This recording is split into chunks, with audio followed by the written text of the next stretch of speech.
Hello viewers, আসসালামু আলাইকুম। আজকে আমরা তৈরি করব দেশি চিকেন কষা। তো চলুন রেসিপি ভিডিওটি শুরু করা যাক।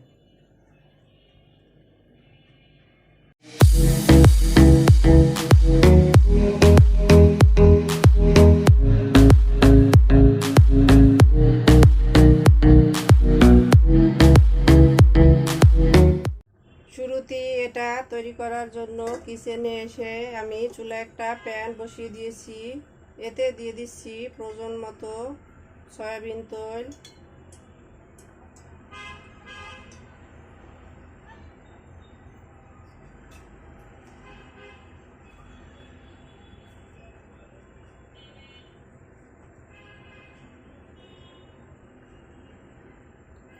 এখন এর ভিতরে দিয়ে দিব দারুচিনি, এলাচ, লবঙ্গ, মিষ্টি মৌরি, নর্মাল জিরা, তেজপাতা।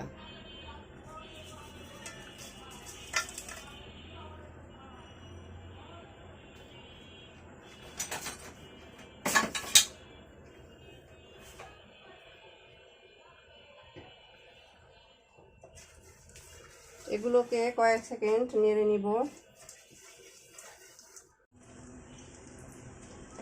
এগুলোকে কয়েক সেকেন্ড নেড়ে নিয়েছি, খুব সুন্দর একটা স্মেল বের হয়েছে।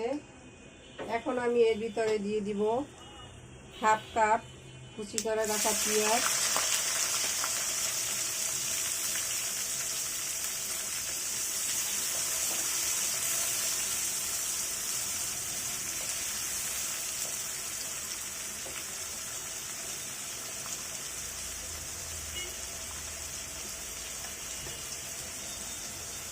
দিয়ে দিচ্ছি লবণ।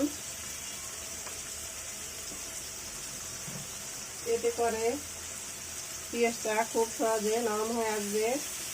এটা আমি বেরেস্তা করব না, কিন্তু কিছুক্ষণ নেড়ে এটাকে নরম করে নিব।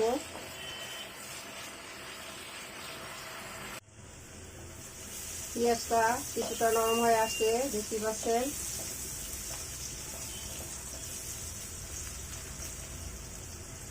এখন আমি এর ভিতরে দিয়ে দিব পেঁয়াজের পেস্ট হাফ কাপ পরিমাণের, আদা রসুনের পেস্ট 2 টেবিল চামচ,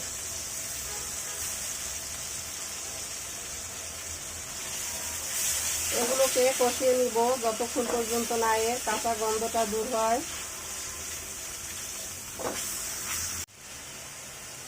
পেঁয়াজ আদা রসুনের কাঁচা গন্ধটা চলে গেছে। এখন আমি দিয়ে দেব শুকনো মশলাগুলো। মরিচের গুঁড়া দিয়ে দিচ্ছি 2 টিস্পুন, হলুদের গুঁড়া 1.5 টিস্পুন, ধনিয়ার গুঁড়া 1.5 টিস্পুন,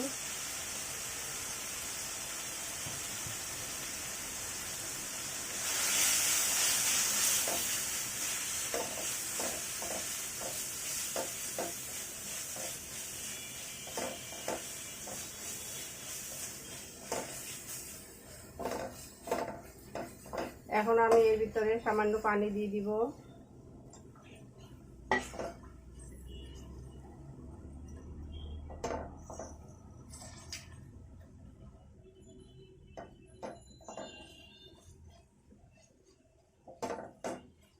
আমি এভাবে সামান্য সামান্য পানি দিয়ে মশলাটাকে 2 একবার কষিয়ে নিব। ফিরে আসছি এটা কষিয়ে নেওয়ার পরে। মশলাটা কষিয়ে নেওয়া হয়ে গেছে, দেখতেই পাচ্ছেন এর থেকে তেল সেপারেট হয়ে আসছে। এখন এর ভিতরে দিয়ে দিব মেইন উপকরণ দেশি মুরগি। আমি এটাকে কেটে ধুয়ে পরিষ্কার করে নিয়ে নিয়েছি, দিয়ে দিচ্ছি এগুলো।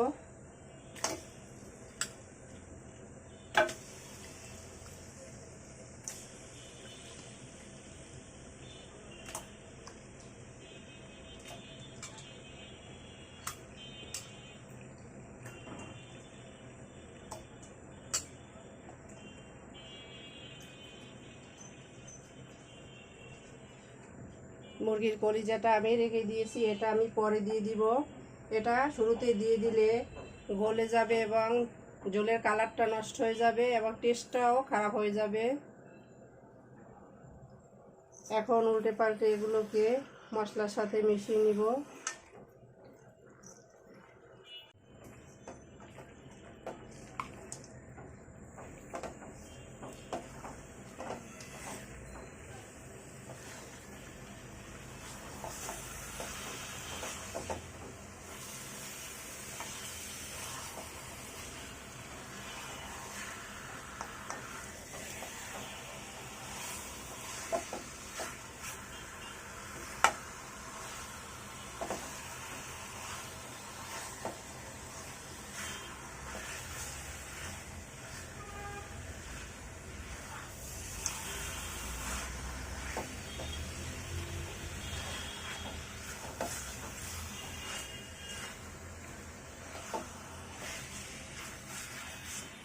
আমি এটাকে এভাবে উল্টে পাল্টে খুব ভালোভাবে কষিয়ে নিব।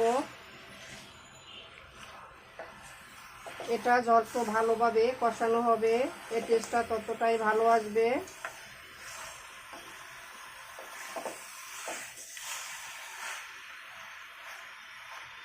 সব মশলার সাথে মাংসটা আমি মিশিয়ে নিয়েছি। এখন এটাকে আমি ঢাকনা দিয়ে দিব 5 মিনিটের জন্য। তো ফিরে আসছি 5 মিনিট পরে। ফিরে এলাম 5 মিনিট পরে, ঢাকনাটা তুলে নিচ্ছি। দেখতে পাচ্ছেন আমাদের চিকেন থেকে পানি ছেড়ে দিয়েছে।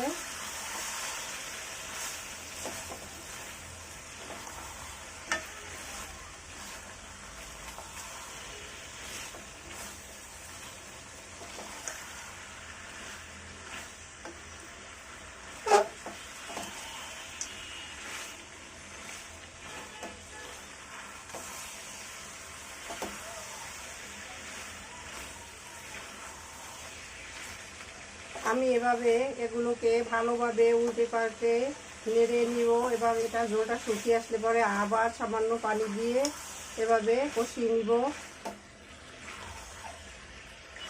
তো আমি 2-3 বার অল্প অল্প করে পানি দিয়ে মাংসটাকে ভালোভাবে কষিয়ে নেব। তো ফিরে আসছি এটাকে ভালোভাবে কষিয়ে নেওয়ার পরে। কষিয়ে নেওয়ার এক পর্যায়ে আমি এর ভিতরে দিয়ে দিচ্ছি 1 টিস্পুন কাশ্মীরি রেড চিলি। এতে করে কালারটা অনেকটা সুন্দর হবে। আপনাদের হাতের কাছে না থাকলে না দিলেও হবে। এটা সুন্দর একটা কালারের জন্য আমি দিয়ে দিয়েছি কাশ্মীরি রেড চিলি। এটাতে জাল থাকবে না, শুধু একটা সুন্দর কালার। দেখতে পাচ্ছেন গুঁড়োটা মিশানোর সাথে সাথে কালারটা কতটা সুন্দর হয়েছে।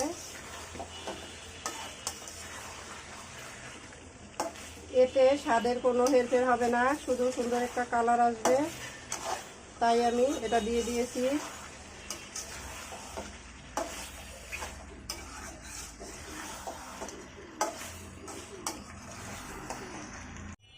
চিকেনটাকে আমি মোটামুটি ভালোই কষিয়ে নিয়েছি। এখন এর ভিতরে দিয়ে দিব, এখানে আমি 2টা মাঝারি আকারের টমেটো ফালি করে নিয়ে নিয়েছি, দিয়ে দিচ্ছি।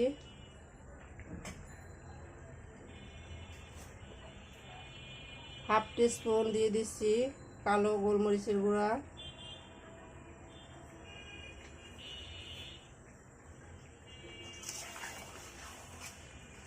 আমি এটাকে আরও কিছুক্ষণ কষিয়ে নেব, যতক্ষণ পর্যন্ত না টমেটোটা নরম হয়ে গলা গলা হয়ে আসে।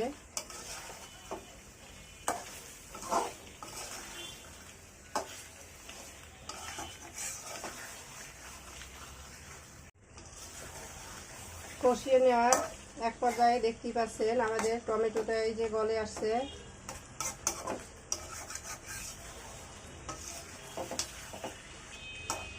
এখন আমি এর ভিতরে দিয়ে দিব আলু। এখানে আমি মাঝারি সাইজের 2টা আলু কেটে ধুয়ে পানির ভিতর ভিজিয়ে রেখেছি, দিয়ে দিচ্ছি।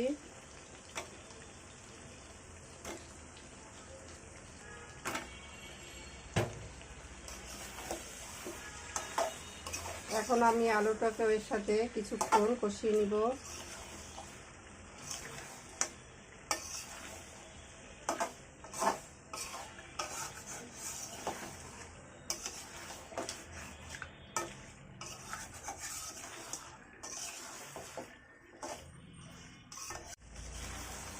চিকেনটাকে আমি সব কিছুর সাথে ভালোভাবে কষিয়ে নিয়েছি, দেখতেই পাচ্ছেন। এখন আমি এর ভিতরে দিয়ে দিব পর্যাপ্ত পরিমাণে পানি, যতটুকু পানি আর কি এটা ভালোভাবে সিদ্ধ হওয়ার জন্য দরকার।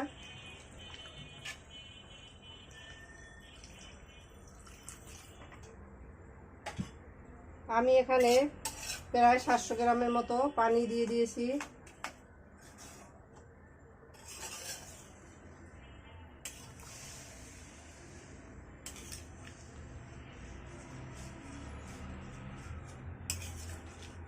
পানির সাথে মশলা মাংসের সাথে খুব ভালোভাবে নেড়ে মিশিয়ে দিচ্ছি।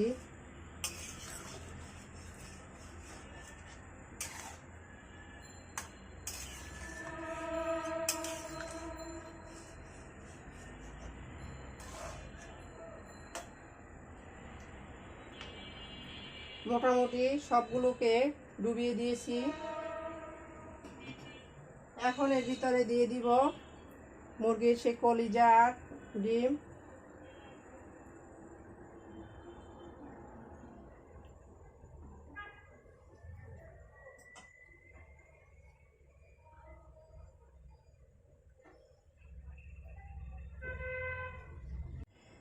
এখন দিয়ে দিব ঢাকনা, আর অপেক্ষা করব এটা পারফেক্টলি সেদ্ধ হওয়ার জন্য। তো ফিরে আসছি এটা সেদ্ধ হওয়ার পরে। ফিরে এলাম প্রায় 30-35 মিনিট পরে।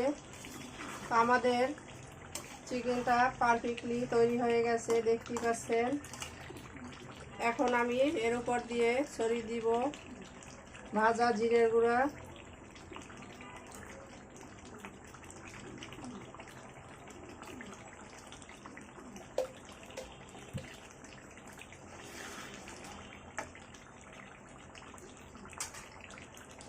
ঢাকনা দিয়ে আরও 2 মিনিট আমি এটাকে জাল করে নিব। তো ফিরে আসছি আরও 2 মিনিট পরে। ফিরে এলাম 2 মিনিট পরে, ঢাকনাটা তুলে নিচ্ছি। তো আমাদের চিকেন কষা রেডি। এখন আমি এটাকে তুলে নিয়ে সার্ভ করে নিব। তো চলুন সার্ভ করে নেওয়া যাক। সার্ভ করে নিলাম আমরা আমাদের দেশি চিকেন কষা। দেখতেই পাচ্ছেন কতটা অসাধারণ হয়েছে। আমাদের রেসিপি ভিডিওটি ফলো করে আপনারাও তৈরি করে দেখবেন। কমেন্ট সেকশনে জানিয়ে দিবেন কেমন হয়েছিল আমাদের রেসিপি ভিডিওটি। লাইক, কমেন্ট, শেয়ার, সাবস্ক্রাইব করে আমাদের পাশে থাকবেন। আল্লাহ হাফেজ।